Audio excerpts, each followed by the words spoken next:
Hello horror movie lovers, I'm Trenton and I love movies just like you, obviously. So I just watched Terrified because that thing on the poster is really hot. My expectations were high. I've wanted to watch this movie for so long based off the poster. It just always caught my eye, like what the is that? I just have always thought it looked so cool but never really got around to watching the movie itself until now. But did the movie meet my expectations? No, not really, unfortunately. I thought the movie was okay, kinda. Everyone's entitled to one good scare.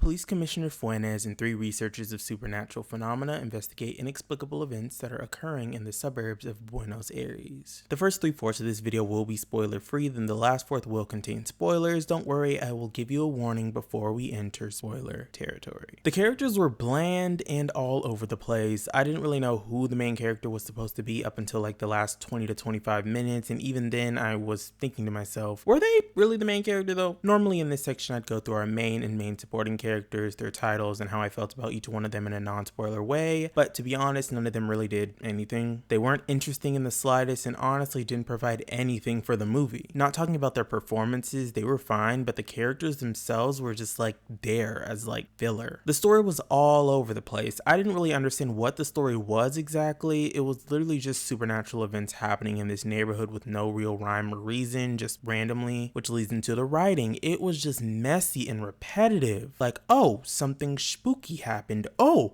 something spooky happened again. Oh, something spooky happened again. And I just don't understand what exactly were they trying to do. What were the characters trying to do? Like, what is this? The cinematography was honestly fine, nothing special. Visually, the movie looks fine, but there were a lot of shots framed in a way that made it too obvious that a scare was about to happen, which I'm not a fan of. The subject would be all the way to the right of the frame, while the left and middle of the frame would just be empty. Like, oh, I wonder what's gonna happen. This happened multiple times throughout the movie. There were actually some pretty good scares, but then it'll be a scare like that just kind of ruins the momentum in my opinion. The effects were the biggest highlight of the movie, very practical heavy for the most part. There is some pretty disturbing imagery in this movie, like whoa. But there also are some VFX moments that look pretty bad and had me questioning if I was watching the same movie, but the practical effects are so good, which makes it even more disappointing when the visual artistry of a movie is good, but the story and every other element besides the effects is lackluster. You really hate to see it. It feels like wasted potential. The tone is dark. Again, there is some pretty disturbing visuals in this movie that are still sticking with me after watching and will most likely stick with me for a long time. The pacing is weird. Y'all probably already know the 3-act structure.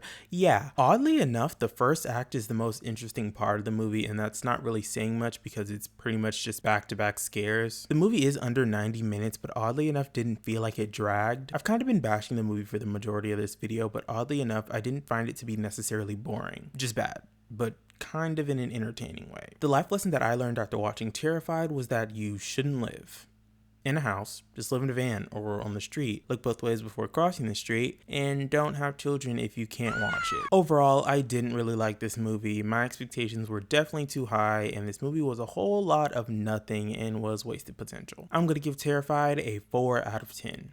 We are now entering spoiler territory. If you haven't seen Terrified, watch it, then come back to the video, or if you simply don't care about spoilers, keep on watching. In this portion of the video, I break down the movie, go more in depth with my likes and dislikes, as well as my favorite scene, favorite kill, and least favorite kill. Again, we are now entering spoiler territory. At home in Buenos Aires, Clara hears strange voices coming from the plug hole in her kitchen sink. Her husband, Juan, is perplexed when she reports that they were discussing a plan to kill her. That night, awakened by thumping sounds he assumes at first to be coming from the house next door, Juan is terrified to find Claire's dead body hovering in midair in their bathroom, violently and repeatedly slamming against the wall as if thrown by an invisible force. This whole opening was really effective. I was getting opening kill vibes from the get-go, but it was way more jarring and shocking than I was expecting. I kinda loved it. That is just something that you would never be able to get over. Like, that is so damn traumatic. Walter, who lives next door, is also experiencing supernatural occurrences. Each night as he tries to sleep, invisible forces shake and move his furniture, including his bed. When he uses a video camera to film the events, he sees a tall, naked figure emerging beneath the bed, standing over him as he sleeps and hiding in the wardrobe. This scene I also found to be really effective, really suspenseful, and made me pretty damn anxious.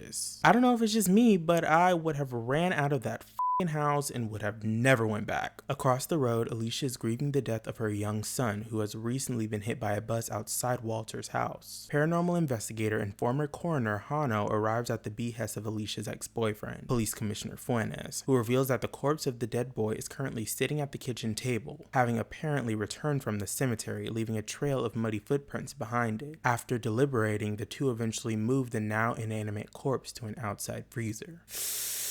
Yikes. The boy's corpse sitting at the table, very, very unsettling. I was so damn uncomfortable. Like, again, I would have ran out of that house and would have never went back. I know it's my son or whatever, but that thing can stay right there while I go. Nearby, Hano bumps into another paranormal investigator, Dr. Maura Albrecht, whom he recognizes from the conference circuit. She has arrived to meet Walter after viewing the video recordings he had sent to her, but he now appears to have gone missing, leaving his house standing empty. Together with Rosenstock, another supernatural researcher, Hano and Albrecht visit Juan, who is now the main suspect in his wife's murder and is being held in a psychiatric facility. Assuring him that they believe his story, they ask permission to investigate his house, which he grants. Soon after, the specialists return to the troubled street before separating to investigate one property each over the course of one night. Fuentes accompanies Rosenstock, who is based at Walter's house. As weird phenomena occur and the investigators begin to die in gruesome, inexplicable ways, Fuentes realizes he has no choice but to flee the scene or risk losing his own life. Fuentes had the right idea, like, no, I'm leaving. Honestly, I wasn't really a huge fan of these sequences. They were suspenseful and effective, but I feel like the deaths were so abrupt and unsatisfying to the point where I felt like it was ultimately pointless. Back at the psychiatric facility, the police attempt to further question Juan, but he is distracted by the figure of a tall man he says is behind them, a man who resembles a burned Rosenstock.